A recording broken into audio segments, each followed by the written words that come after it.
Oui, évidemment, évidemment.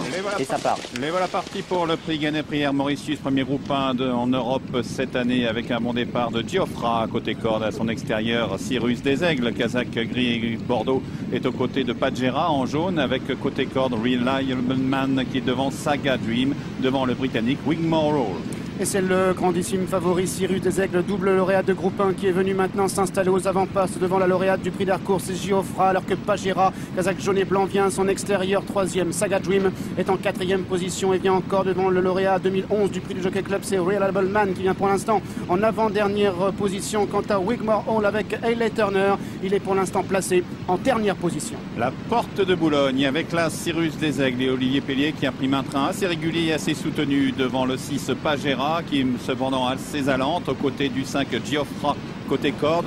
Le gris Saga Dream vient ensuite devant Reliable Man, Kazakh blanc et bleu, devant le visiteur britannique Wigmore Hall. Toujours Cyrus Desaigles qui a l'avantage avec Olivier Pellier. Giofra est toujours là, deuxième à la corde. Pajera vient maintenant à l'extérieur, troisième avec Saga Dream qui est en quatrième position. L'autre gris, Reliable Man, vient ensuite Kazakh blanc et bleu avec Gérald de Mossé et toujours Wigmore Hall qui est en dernière position. Toujours Cyrus Desaigles qui ne s'occupe de personne et qui mène son train au bas de la descente avec Giofra qui vient ensuite Kazakh bleu aux côtés de Pajera en jaune. Un peu plus loin viennent Saga Dream aux côtés de Reliable Man côté corde et toujours Hayley Turner sur Wigmore Hall qui patiente. Ils sont toujours dans la fausse ligne droite, toujours sous l'impulsion du même, c'est-à-dire le champion Cyrus Desaigles, Giofra qui est toujours là, veillant au grain en deuxième position. On accélère encore. Pajera est à l'extérieur, troisième. Reliable Man est en quatrième position à la corde avec Saga Dream qui est accompagné au bras et Wigmore Hall qui tente de progresser à l'intérieur. L'entrée de la dernière ligne droite, Cyrus Desaigles qui accélère progressivement, qui a des ressources encore presque intactes semble-t-il. Giofra se lance à sa poursuite sollicitée devant Reliable Man qui regagne un peu de terrain devant Wigmore Hall. Saga Dream vient plus loin. Pajera, c'est le numéro 6, s'est battu. Avec Cyrus Desaigles qui compte maintenant 1, 2, 3 longueurs d'avance sur Reliable Man à distance pour sa rentrée, alors que Giofra est en troisième position devant Wigmore Hall qui est en quatrième position. Cyrus Desaigles qui s'en va comme cela vers une première de victoire de groupe 1 en France, la troisième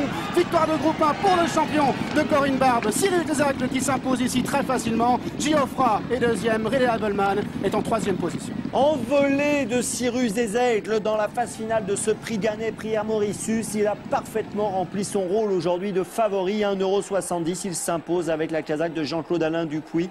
C'est l'entraînement de Corinne Barbe. Deuxième place pour Giofra. Troisième place pour Reliable Man.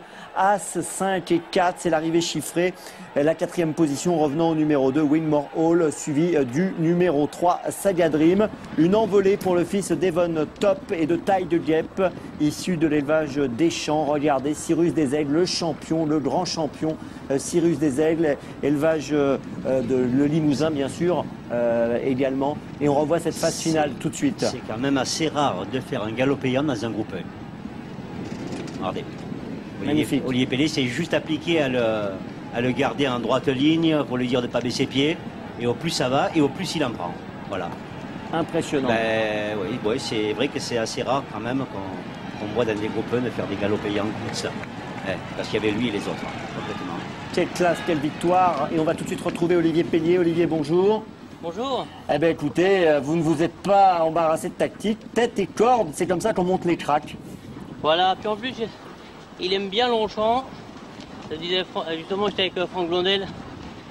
Et il me disait qu'il adore Longchamp et puis qu'il faut le laisser faire. Et dans la descente, plus ça va, il prend son mort. S'il fait ça, c'est qu'il est bien. Alors donc du coup, c'est ce qu'il a fait. Et puis après, bon, ce terrain-là, il adore. Et ça a été un gros avantage aussi. Alors c'est vrai que dans la ligne droite, pour nous spectateurs, c'est un régal de le voir s'envoler comme il l'a fait. Pour vous, comment vous avez ressenti cela? Ben, très bien. En partant au canter, il a été quand même très vite en partant. J'avais juste un petit peu peur qu'il en fasse trop en partant. Et puis en fin de compte, je me suis dit, bon, je ne vais pas me battre avec lui en partant, je vais le laisser faire. Et c'est lui qui va me dire comment il va être. Et en fin de compte, il est parti assez décontracté. Puis la descente, il a commencé à accélérer un petit peu. Fausse ligne droite, là, il a commencé à se mettre en jambe. Il a mis un petit peu la tête de travers comme ça, comme il aime. Je l'ai laissé faire. Et puis en ligne droite, il a commencé à accélérer. Et dès que je lui ai redemandé, hop, il est reparti. Je dis, bon, bah, ça va aller. En fait, Olivier, il faut le laisser juste galoper en le dosant et le laisser galoper avec une action, il va comme cela.